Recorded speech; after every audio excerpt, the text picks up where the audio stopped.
Okay, what we're going to do today, this is the finished product. So you will remember the strips that we used behind the rusty metal, and I told you that we were going to use those for something. I had this in mind, and while this didn't turn out exactly like I wanted to, you know, sometimes that happens. We backed it with double-sided tape. I did tape down the top, but as we went along, you can kind of see it spread out here on the ends. I'm not liking that, but that's not going to be a real issue because we're probably going to only use part of it in our, I don't know, I think a card is what it's destined for, or it could be a pocket in a journal. I'm not really sure, but these are, so you kind of see the shimmer, but you can see what they look like. This is from the ink, the alcohol ink. So that being said, also I want to give you just a little teaser on what I'm going to do next. Look at those colors. Those are wonderful colors, aren't they? Sort of go with what I've got on today. So anyway, I think these are going to be in the next video, and I really hope that you watch for it because I think it's going to be even better as far as the weaving is concerned than this one. And I will show you some more little tips and whatnot that I learned from this one. Okay. Enjoy. See you in a bit. Okay, back from yesterday. And our project doing, if I can get these over here, that's going all over the place. Making rusty metal and the whole painting process. The only difference between what you saw yesterday and what we have here now is these have been coated with Mod Podge and embossed, run through embossing folder. So you can kind of see, I mean, we've created some texture, some interesting texture there. And other than that, same thing that we had yesterday. What you see here are the sheets. Are all those visible? No. I've painted 3 of them. These were the things that I had down to paint them on when I was doing all of the inking and the spraying the other day. So now what we're going to do, and I will show you the finished page in my journal here just momentarily, but I want to go ahead and get this one painted so it can be drying while we're chatting about the journal business. Okay, so I painted these. What have I painted them with? Well, nothing really special. It's some stuff picked up at probably Tuesday mornings. I don't really know. Yeah, that one came from a different big black store. No, we're not going to name them. Yes. Out of the clearance bin. Out of the clearance bin. And it says fabric paint, but if it's got acrylic in it, I mean, come on, folks. Fabric, the only difference between fabric and paper is fabric is woven, paper is not. If you have a high quality paper, it has a high amount of cotton fiber in it, which is basically what we're doing here. If it says acrylic, you can use it on paper. Trust me on this. Okay, I have this wonderful little tool here that I made from a credit card. And it's marvelous. It just smushes in just the right amount. And all I'm doing here is I mixed those 2. The one from the one store was a little bit tight, which means that it was old and a little bit clumpy. Took a little while to get it to cooperate and become liquid again. You can kind of see those little kind of turquoisey blue little things in there. We're not going to worry about that. Actually, that's going to add some interest. Now, as you can see, when you go over these with this, it just sort of makes everything seem like it's all on the same page. And I'm especially liking this one. If you want to, I don't know. I'm going to try this. Let's see what a double coat. Oh, I don't really want to do that. Let's do this one. If that's going to make a big difference. But the Vicky Boot and Glaze stuff, you can either use that straight out of the jar like it is, and then it's extremely opaque, or you can water it down and it becomes more of a glazing surface rather than. Okay, now, very quickly I want to show you, because this is very proud of this little project over here. My daughter took some of my little doodles and whatnot and put them on the computer and layered them with different things to create this paper. And as you can see, I think it looks really wonderful with this. So this is what we're going to be using to actually interweave with these once these things get dry. Okay, now put those out of the way quick and pull in the journal. I'll show you what that page looks like. Okay, are we in there? Yeah. All right, you can see. Basically use the same sprays that I was using on the rusty metal, and look, it has such nice texture. You can see that. And if you can't, we did a really cool video, and you can actually see those.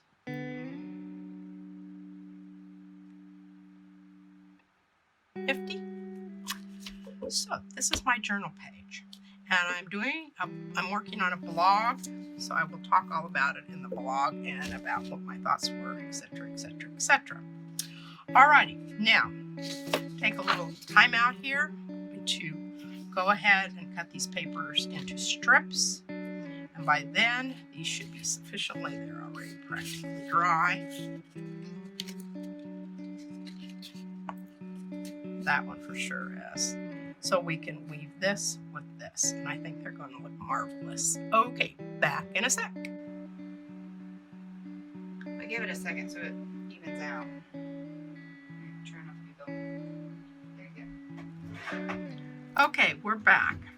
And as you can see, the strips have been cut. And I wanted to save this last one here. I've saved you the excruciatingly painful demonstration of putting each one of those on there. The main thing that you want to do, you want to get them attached to something that you can take and lift up so that later when you get ready to turn this over, you can put this down and put double back tape on it, and it will stay in place. Learned that the hard way. We struggled with that. Now the weaving started when we were doing this little basket here. And it was done with just plain paper, copy paper. And the design printed on it is from... Yeah, that's Marie. Okay, that's Marie's paper. Thoughtful Studios paper. You're welcome, Marie. And anyway, some people were asking about how we did that. Well, this is how we did it. So we're kind of doing a double whammy here. These are the pieces of paper, I think you probably recognize them, that I used the other day for my little, oh, what do you call those things? Paraphernalia, ephemera, I don't know. Anyway. Embellishments, there we go. That's the word. So you can see, isn't this lovely? I love this together. And this is basically just no-brainer. It's just like, you know, the kind of weaving that you learned how to do or didn't learn how to do. The main thing that you want to know when you're putting this down, you notice that this one's slightly bigger. You probably hear some noise going on here. Our 3-year-old's back from feeding the duck. She's downstairs. She'll be up here shortly, I'm sure. She always has excellent timing. Okay, then all you do, basically, just squeeze that up there and try to get it so that it's even. And you can hear her. She's on her way up. I could take and be very meticulous and go through and make sure that all of these are matchy-matchy. I didn't. As far as these are concerned, you can see some of them are here and some of them are there as far as the pattern is concerned. Over, under.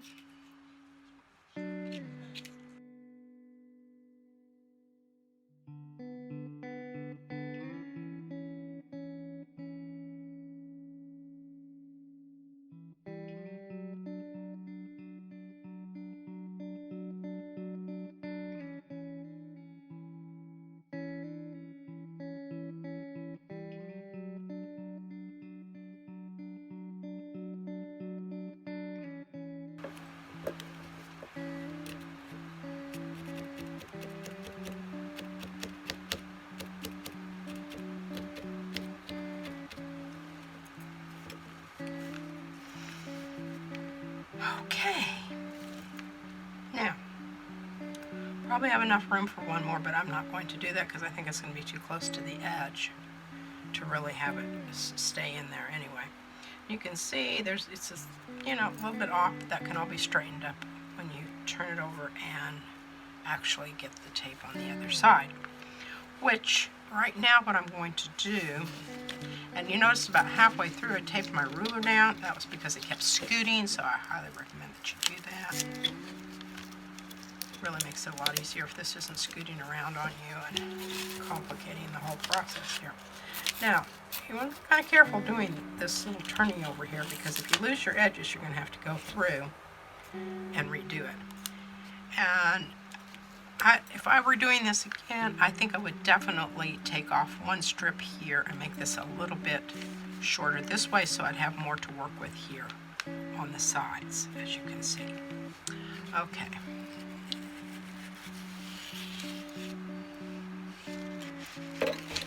Yeah, pretty cool on this side too. And at this point, you can kind of go through and you can kind of see where some of your maybe need a little bit of tightening up here. This is a good time to do this, because once you get your tape on it, obviously, you're not going to be doing this. And I don't, you know, weaving with the regular copy paper, I'm not in love with that. I mean, obviously you can do it, we just did. I think you'd have a lot more fun if the weft part of the weave was a lot,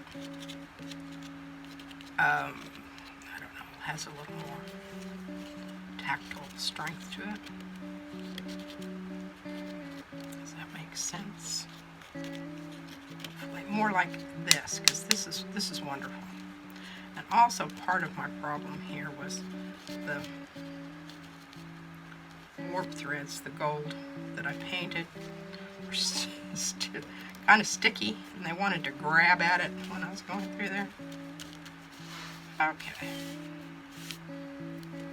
Now, that's looking good. Just keep working them all up. Now, at this point, I'm going to turn the camera off for just a moment while I get my tape ready.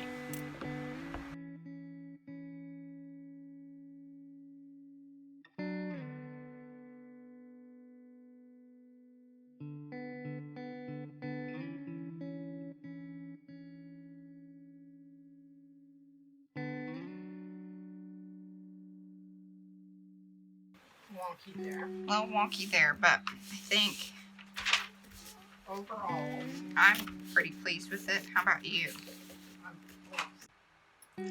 okay, now as you can see, got double-sided tape on the back.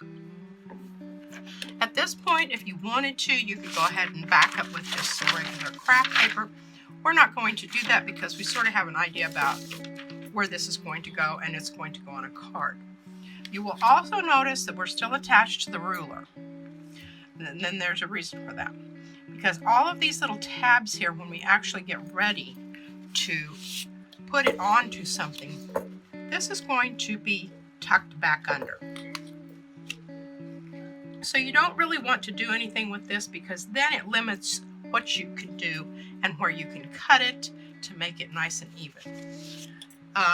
There are some little places here where you can see it kind of got away from my taper, but no worries. My taper, she who shall not be named. My taper, Mariah, because I asked her to please do that for me, so I can't be angry with her, because I would have been even probably more angry. FYI, when you're doing that, if you want to avoid that, give yourself a little tape down here at the bottom, all the way across here, so that these don't scoot apart. Can you see how they, pull this back a little ways, see how they sort of separated out? That's going to happen if you don't attach those like we did at the top. And really, that was kind of a rookie move on my part. I should have caught that before that happened. But since probably a lot of this isn't even going to end up being part of our pattern, Probably won't be a big deal. it's not going to be a big deal. Or we'll put some embellishments. Oh, yeah, well, whip something on top of the parts that aren't especially attractive. Okay, so what we did, we took our pieces and parts from another project, saved them. I do love this gold, and I think I've got enough to do another one with. And I just highly encourage you to, use your paper and be cognizant of it. Don't throw these little bits and pieces away because they come in very handy, and I think this woven is going to, I'm not sure what it's going to be, a card, it's going to be a pocket, I have no idea, but now I've got it together, and there we go. Thank you for watching, and like us, and come back for more. Bye for now.